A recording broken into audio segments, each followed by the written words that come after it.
we have a lot of young people depressed. When I was growing up, there was nothing like depression. If you try to kill yourself, no. It was not, when I say there was nothing like depression, it means our parents didn't believe in it. If you try to kill yourself, you better die because my mother will kill you.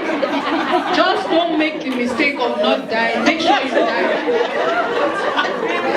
Because when my mother is beating myself, I will kill you today. She tried to kill me many times. But I think that on a more serious note, one of the things that actually causes depression is identity crisis. Who are you first? Who are you? Most people are struggling to be who they are not. They are struggling to conform to the norm, to society, to TikTok, to this.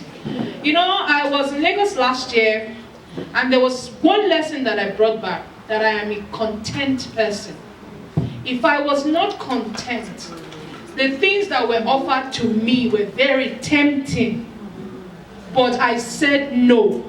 There were repercussions, but it goes back to, who am I? It's because I know who I am. I know I don't have to do one or two things to be where I would love to be. I know I didn't have to do certain things to get to where I am today. I knew I had to work hard. And there's something that we have now taken out of everything. We've taken God out of schools. We've taken God out of the home because we don't want to offend. We don't want to offend people. So I tell my children, when they say something, I listen to them and I say, go pray about it. And when I was sick this year and I was admitted, and Timmy, I like what you said when you said receive, how we receive feedback. My daughter said a very powerful prayer, and it speaks to what we do in the house. When she got home that night, she called me on video, and she said something.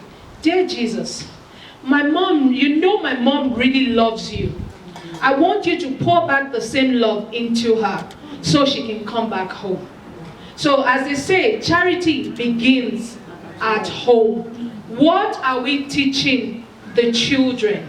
And everything is not kneel down and close your eyes. No. You need to listen. My son once told me he didn't love me. But that was not what he meant. Was I hurt? Yes. It was Mother's Day that year.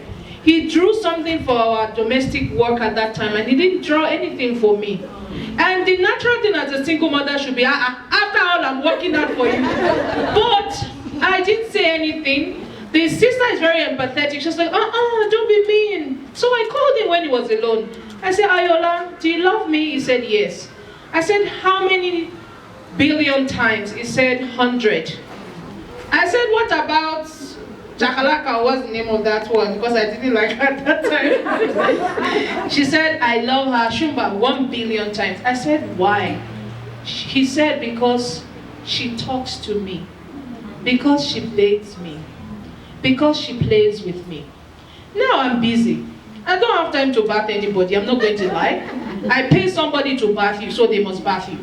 That will be the entitlement part as a mother. And my son is very quiet, so I always thought he wanted to be alone. He wanted to be by himself. But then I realized, no, his love language, his touch, his love language is affection. So I started, and the kind of things that he likes to watch too, cars. So I don't have a choice. I have to sit with him and watch the car. I have to, and then because I have twins now, when I realized that my daughter would demand affection. He doesn't talk, and I did not know that. So Angela would say, Mom, can I kiss you 100 times? And I kiss her. But he would look at me with the side of his eye, and he was already forming a lot of things in his head to the point that he said, oh, she's the favorite. You see, that's how all of those things. So I had to be intentional about it. And then, what are you saying to your children too? Because I go back again, charity begins at home. Most parents already carry their trauma.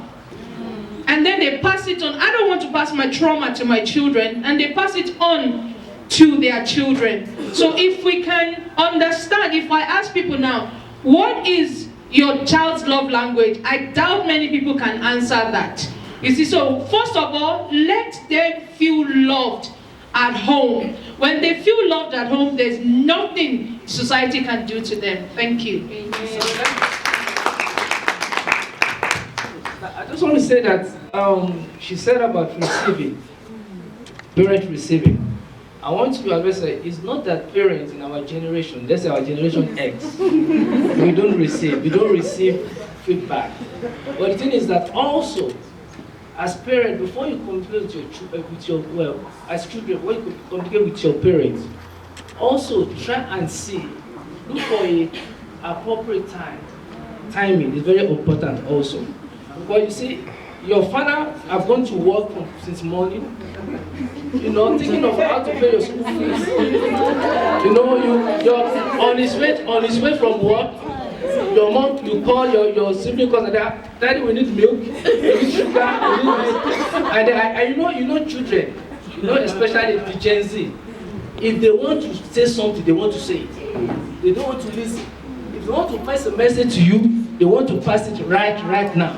They must tell why you must listen. So you should also understand that people also, your parents are, they have feelings also. It may not be at the right, but when you are asking them, it may not be at the right time of asking them. You should also know that your parents also have a lot of things in mind. Having said that, at least I always advise that if when you are asking me something and I don't have a question, for me not to get angry, they know me, I will not talk. I will just keep quiet. By keeping quiet, I'm just thinking, okay, what am I going to tell this person? So that I know that before the Gen Z, if they ask you a question, if you want to answer them, you really have to think. Yeah. That is why they won't tell me to offense, and they won't tell you are not communicating.